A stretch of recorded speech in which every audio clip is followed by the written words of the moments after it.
సాయిరామ్. ఓం సాయిశ్వరాయ విద్మహే సత్యదేవాయ ధీమహి తన్నో సర్వప్రచోదయాత్. ఓం సాయిశ్వరాయ విద్మహే సత్యదేవాయ ధీమహి తన్నో సర్వప్రచోదయాత్. ఓం సాయిశ్వరాయ విద్మహే సత్యదేవాయ ధీమహి తన్నో సర్వప్రచోదయాత్. ఓం శాంతి శాంతి శాంతి. సాయిరామ్. సాయిరామ్. మనం 4వ అధ్యాయంలో జ్ఞానకర్మ సన్యాసి యోగం, ఆ భగవంతుని ఆశీస్సులతో మనం రోజు ఒక శ్లోకం చొప్పున ముందుకు వెళ్తున్నాం. నిన్న 19 శ్లోకాలు అయ్యాయి, ఈవేళ 20వ శ్లోకం. ఆ ఒక్క శ్లోకం నేను చాలా తక్కువ టైంలో చెప్తూ దాన్ని ముందుకు నేను సాగిస్తున్నాను. అది నేను మాత్రం చేయలేదు, నాది అన్నది ఇందులో ఏమీ లేదు. అది భగవంతుడు నాతో చెప్పిస్తున్నాడు. నేను ఐఆమ్ ది థర్డ్ పర్సన్ అంతే. కానీ నాకు ఉన్న జ్ఞానం ఏమీ లేదు. అది నా ప్రయత్నం, నా తాలూకా ఆలోచన ఏంటి అంటే నలుగురు ఇది వినాలి. అది భగవంతుని తాలూకా ఏంటంటే ఆయన తత్వం, ఆ భగవంతుడు ఆయన చెప్పిన బోధనలు, ఆయన చెప్పిన మాటలు అది వింటే మన జీవితానికి ఒక మంచి భావన కలుగుతుంది. మనం ఒక మంచి అదృష్టవంతులం అవుతూ ఒక మంచి దారిలో మనం నడవడానికి ఆయన తోవ మనకు చూపిస్తున్నాడు. బాబు, మీరు ఈ తోవలో కాదు, ఈ తోవలో వెళ్ళినట్టయితే మీరు మంచి మార్గానికి మీరు వెళ్ళగలరు. ఇది మానవ జీవితం. ఈ మానవ జీవితంలో ఇది చాలా ఉత్కృష్టమైనది. ఇది చాలా మంచి జీవితం. మీరు ఎలా ఎంచుకుంటే ఆ విధంగా మీరు దాన్ని మలచగలరు. మీరు మంచి మార్గానికి మీరు మలిచినట్టయితే మంచి మార్గంలో మీరు వెళ్ళగలరు. చెడు మార్గంలో వెళ్ళాలంటే చెడు మార్గంలో వెళ్ళగలరు. అది మీలో ఉంది, అది నాలో ఏమీ లేదు. నేనేమీ చేయలేను కూడా. నేను చెప్పిన వరకే, నేను ఏదైతే చెప్తున్నానో దాన్ని మీరు విన్నట్టయితే మీరు ఒక మంచి మార్గానికి మీరు చేరుకోగలరు. లేకపోతే మీరు ఎంచుకున్న మార్గానికి మీరు వెళ్తారు. అది నాది కాదు, అది భగవంతుని తాలూకా విధి. అయితే 19 శ్లోకాలు, నిన్న 19వ శ్లోకం కూడా నేను చెప్పాను. ఇవాళ 20వ శ్లోకంలో భగవంతుడు ఏం చెప్తున్నాడు అన్నది మీరు జాగ్రత్తగా ఉండాలి. శ్లోకం చెప్తాను, శ్లోకం తాలూకా అర్థం, ఈ రెండు మీరు చెవిట్లో పడాలి. అది పడినట్టయితేనే దానికి ఉపయోగం అవుతుంది. ఏంటి అంటున్నాడు అంటే, నేను ఇందులో నా తాలూకా ఆలోచన లేదు, ఇదంతను ఇదిగోండి, ఇది గీతామృతం. ఈ గీతామృతాన్ని చదువుతూ మీకు నేను వినిపిస్తున్నాను. భగవంతుడు అది చెప్పిందనమాట. అంతేగాని ఇందులో నా జ్ఞానం అన్నది మాత్రం ఏమీ లేదు. ఇది నలుగురికి చెప్పాలని తప్పన. అది మీరు వింటే ఒక మంచి మార్గానికి వెళ్తారు అన్నదే నా తప్పన. అదే. అయితే 20వ శ్లోకంలో జ్ఞానకర్మ సన్యాసి యోగంలో ఏం చెప్తున్నాడు? 20 త్యక్త్వా, ఫస్ట్ వర్డ్. ఇంతకు ముందే చేసి చెప్పాడు, ఎవని కర్మలన్నీ శాస్త్ర సమ్మతములై ఉంటాయో, కర్మలన్నీ జ్ఞానచే, నువ్వు చేసే కర్మలు జ్ఞానాగ్నిచే భగ్నం. అంటే మీరు అకర్మలు చేసించో అది ఏదైతే జ్ఞానం ఉంటుందో, భగవంతుని తెలుసుకుంటారో, ఆ జ్ఞానంతో మీలో ఉన్న చెడు భావనలు భగ్నం అయిపోతాయి. అవి అన్నీ పోయి ఒక మంచి మార్గానికి మీరు రాగలరు. ఎప్పుడైతే మీరు మంచి మార్గానికి వస్తారో అప్పుడు మీరు మహాపురుషులు, జ్ఞానులు అవుతారు. అందరికీ ఆ అవకాశం ఉంది. ఎవరైనా దీనికి వెళ్ళగలరు. అన్న విషయాన్ని లాస్ట్ శ్లోకంలో బోధించారు. ఈరోజు ఏంటి బోధిస్తున్నారు అంటే, త్యక్వా కర్మఫలం సంగం, త్యక్తా కర్మఫలం సంగం, నిత్యతృప్తో నిరాశ్రయః, నిత్యతృప్తో నిరాశ్రయః. జాగ్రత్తగా ఆ శ్లోకాన్ని మీరు చక్కగా వింటాలి. త్వక్త కర్మఫల సంగం, నిత్యతృప్తి నిరాశ్రయః. అంతే వ్యాలిడ్. అంటే 8, 8, 16 ఉంటాయి. కర్మణ్యాభిప్రవృత్తో, కర్మాణి అభిప్రవృత్త, అక్కడ ప్రవృత్త అపి, ఇక్కడ ఏంటంటున్నాడు, కర్మణ్యాభిప్రవృత్యోభినైవ కించిత్ కరోతి సహా, కించిత్ కరోతి సహా అనేసి ఈ శ్లోకంలో చక్కగా చెప్పాడు. భక్త కర్మఫలాసంగం, నిత్యతృప్త నిరాశ్రయః. ఆ తర్వాత కర్మాణి అభిప్రవృత్త అపిన ఏవ కించిత్ కరోతి. ఇది ఈ శ్లోకంలో ఉన్న పదాలు. దాన్ని ఏంటంటారు, కర్మఫలాసంగం. ఇక్కడ ఏంటంటున్నాడు, త్వక్త అంటే విడిచిపెట్టు. ఏంటి విడిచిపెట్టాలి? కర్మఫలాసంగం అంటే సమస్త కర్మల యందును వాటి తాలూకా ఫలములు ఆసక్తి. ఏదైతే నువ్వు కర్మ చేస్తున్నావో ఆ కర్మ తాలూకా ఆసక్తిని, అంటే దాంట్లో ఉన్న ఆశ, దాంట్లో ఉన్న ఫలాలు నువ్వు ఏమీ దానికి అది నీ దగ్గరకు తీసుకోక, కానీ కర్మ మాత్రం చెయ్యక తప్పదు. కర్మ చేస్తూ ఉండు. కర్మ చేస్తేనే నీకు ఫలితం దొరుకుతుంది. కానీ కర్మ చేస్తూ ఉండి దాంట్లో ఎక్కువగా ఆశ మాత్రం పెట్టుకోవద్దు. నీ శరీర పోషణ గురించి నీకు ఎంత ఏంటి చెయ్యాలి అన్నది భగవంతుడు నీకు నిర్ణయించాడు. ఆ ప్రకారం నువ్వు దాన్ని పెట్టు. కానీ ఆశలు పెట్టుకొని కోరికలు పెంచుకుంటూ ఇంకా దానికి ఎక్కువ చేసుకున్నట్టయితే నువ్వు ముక్తిని పొందలేవు, దీంట్లోనే ఉండిపోతావు. అందు గురించి నువ్వు ఎక్కువగా ఆసక్తి కానీ దాని తాలూకా ఫలితాలు కానీ దాని గురించి నువ్వు ఏమీ పట్టించుకోకు. త్యక్త కర్మ ఫలాసంగం, నిత్యతృప్తో నిరాశ్రయః.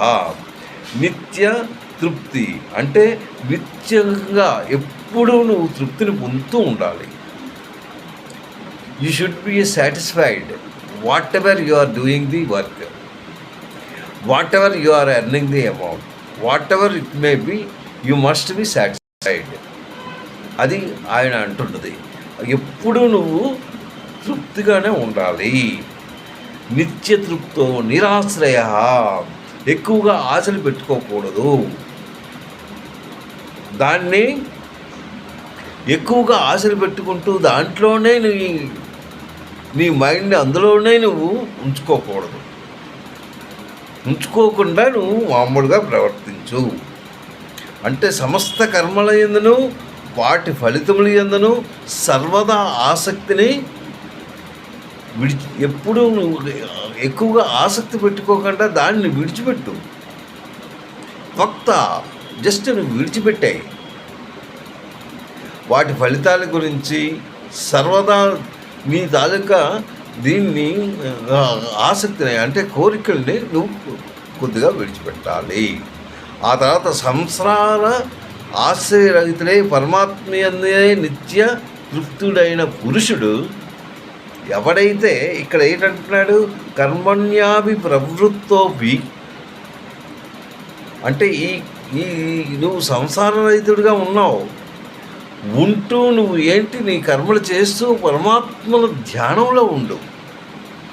ఎప్పుడూ నిత్యతృప్తిగా ఆనందంగా నువ్వు ఉండు. చక్కగా వాటికి అంటే నువ్వు ఏదైతే కర్మలు చేస్తున్నావో దానికి నువ్వు కర్తవు కాదు అన్న భావన నీలో రావాలి. ఇదంతా భగవంతుడు చేయించినదే. ఇది భగవంతుని తాలూకా ఈ భగవంతుడు చెప్పి నీకు ఒక థర్డ్ పర్సన్గా ఉంచాడు అంతే. నీతో ఆయన చేయిస్తున్నాడు. అంతేగాని ఆ కర్మ ఫలం నువ్వు ఎక్కువగా ఆశ పెట్టుకుంటూ నీ జీవితాన్ని వ్యర్థం చేసుకోక, నీ జీవితం ఇంకా కిందకి చేసుకోవద్దు. నీ జీవితం అన్నది చాలా ముఖ్యమైనది.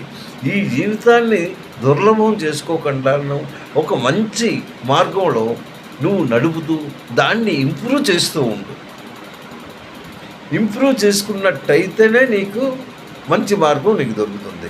ఇంప్రూవ్ చెయ్యాలి అంటే నీ తాలూకా ధర్మాన్ని నువ్వు ఆలోచిస్తూ, నీ కర్తవ్యాన్ని నువ్వు నిర్వర్తిస్తూ, శాస్త్రయుక్తంగా ఉన్న కర్మలను చేస్తూ, ఎక్కువగా ఆశలు పెట్టుకోకుండా, ఎక్కువ కోరికలను పెంచుకోకుండా, అవన్నీ నువ్వు విడిచిపెడుతూ, భగవంతుడే దీని తాలూకా కర్త, నేను దీనికి కర్తను కాను, నేను ఏమీ చెయ్యట్లేదు, అంతా భగవంతుడు చేస్తున్నాడు, ఇది నాతో చేయిస్తున్నాడు అన్న భావన నీకు ఎప్పుడైతే వస్తుందో అప్పుడు భగవద్ ధ్యానంలో నువ్వు వెళ్ళగలవు.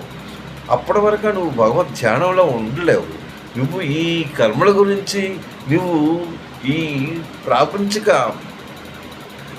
బాహ్య వస్తువులను చూస్తూ దాన్ని ఆశపడుతూ నువ్వు ఈ జీవితాన్ని నువ్వు ఇంకా వ్యర్థం చేసుకుంటూ ఇంకా కింద లెవెల్లోనే ఉంటావు.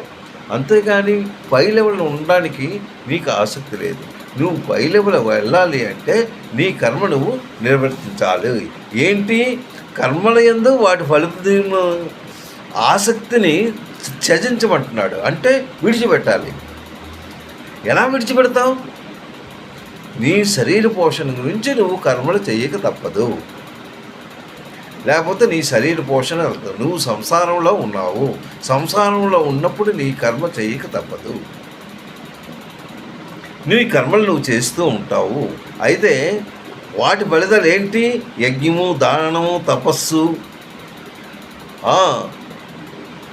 ఇవి ఈ యజ్ఞాలు చేస్తూ ఉండాలి, దానాలు చేస్తూ ఉండాలి, తపస్సులు కూడా చేస్తూ ఉండాలి. వీటిని విడిచిపెట్టకూడదు. వీటిని విడిచిపెట్టి శరీర పోషణకు అవసరమైన శాస్త్రవీత కర్మల యందే, అంటే శరీర పోషణ గురించే నువ్వు శాస్త్రయుక్తంగా కర్మలు చేస్తూ ఉండాలి అంతే. ఓన్లీ నీ శరీర పోషణ గురించి. నీ శరీర పోషణ కావాలి అంటే నీ శరీరం విడిచిపెట్టకుండా, అంటే నువ్వు ఆహారం రోజు తీసుకోకుండా ఉన్నట్టయితే నీ శరీరం పడిపోక తప్పదు. అంటే ఈ శరీరం నిలవాలి అంటే, ఈ శరీరం జాగ్రత్తగా ఉంచుకోవాలి అంటే నీకు ఆహారం అవసరం. నీ జీవనానికి, శరీర పోషణానికి నీకు అవసరం ఏంటి? శరీర పోషణకి నీకు ఆహారం అవసరం. దాని గురించి నువ్వు కర్మలు చేయక తప్పదు. నీ కర్మలు నువ్వు చేస్తూ ఉంటావు. కానీ ఆ కర్మల్లో శాస్త్రవిహిత కర్మలతోనే నువ్వు చేయాలి. కానీ కొందరు ఈ శాస్త్రవిహిత కర్మలు లేకుండాను తన ఇష్టం వచ్చినట్టు నువ్వు ప్రవర్తించి కర్మలు చేసినట్టయితే వాళ్ళు కింద లెవెల్లోనే ఉంటారు. వాళ్ళు మోక్షానికి చేరుకోలేరు. వాళ్ళు మోక్షంకి చేరుకోవాలి అంటే ఈ విధంగా వాళ్ళు ప్రవర్తించాలి. అంటే ఆయన చెప్పినది, భగవంతుడు ఏదైతే చెప్పాడో దాన్ని నువ్వు సక్రమంగా నెరవేర్చుకోవాలి. అంటే నీ ధర్మాల్ని నువ్వు నిర్వర్తించాలి. నీ ధర్మం ఏంటి? నువ్వు కిందటి జన్మలో నువ్వు తెచ్చుకున్న ధర్మాలు ఏంటి? ఆ ధర్మాలు, ఆ కర్మలు నువ్వు చేస్తూ ఉండాలి. కర్మలు చేస్తూ ఉంటూ భగవద్ధ్యానంలో ఉండాలి అనేసి భగవంతుడు ఇందులో చెప్పాడు. ఏంటంటున్నాడు? తక్వా కర్మఫలా సంగం నిత్యతృప్తో నిరాశ్రయ.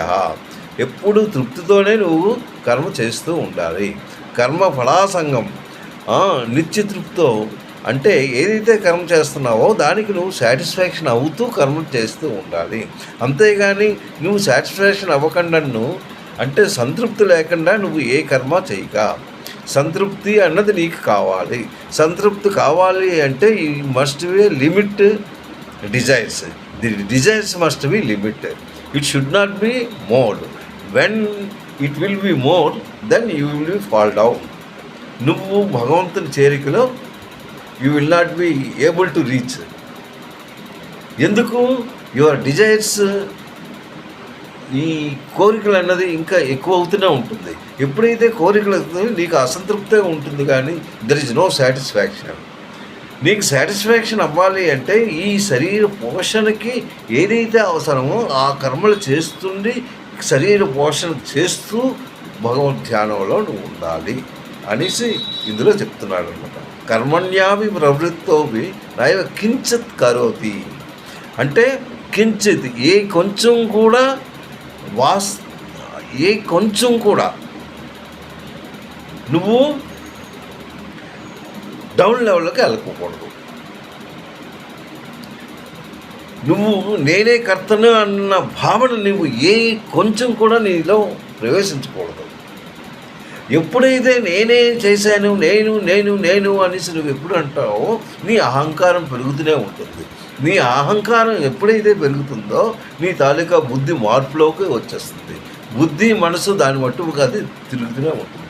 అప్పుడు ఎప్పుడైతే అవి తిరుగుతూనే ఉంటాయో నువ్వు చెడు మార్గంలో ఉంటావు, కానీ మంచి మార్గానికి రాలేవు అన్న భావనతో ఈ శ్లోకం చెప్పాడు. ఈరోజు ఈ శ్లోకం చెప్తూ నెక్స్ట్ రేపు మరొక శ్లోకం చెప్తాను. ఏమైనా తప్పులుంటే క్షమించండి. కానీ మీరు కూడా దీనిని కొద్దిగా ఫాలో అవుతూ ఏదైతే చెప్తున్నారో చెప్పినవాడు కాదు విన్నవాడు కూడా చాలా జాగ్రత్తగా వింటూ ఉండాలి. వింటూ ఉన్నప్పుడే దాని తాలూకా ఫలితం అనుభవిస్తారు. అందరికీ ఇది వచ్చినట్టే ఉంటుంది. ఏంటి ఇవి తెలుసుకున్నవే అనేసి భావనలో ఉంటాయి, కానీ చెవులో పడాలి. ఏంటి ఆ శ్లోకాలు, అవి సాంస్క్రిట్ వర్డ్స్, అవి చెవులో పడినట్టయితే మన తాలూకా ప్రవృత్తి కొద్దిగా మారుతుంది. సాయిరామ్.